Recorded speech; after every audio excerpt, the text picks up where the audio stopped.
सम्मान में जोरदार तालियों से स्वागत करें। सबसे पहले आप सभी लोगों के झुक के अदब से एहतराम बा। अरे हिंदू भाई के राम राम तो मुस्लिम भाई के सलाम।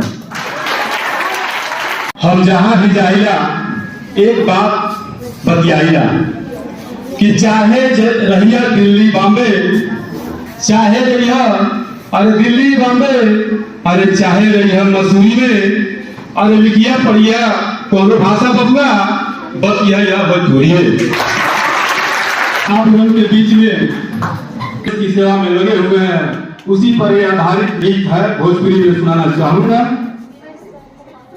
कि पारसी मावा के सैया और जवाने माई, हर पारसी मावा के सैया जवाने माई, कोई भर को बता तो से ग्वार अस्सी मावा के जानो जाने सैया हमारे हो, सीमा के जानो जाने सैया हमारे।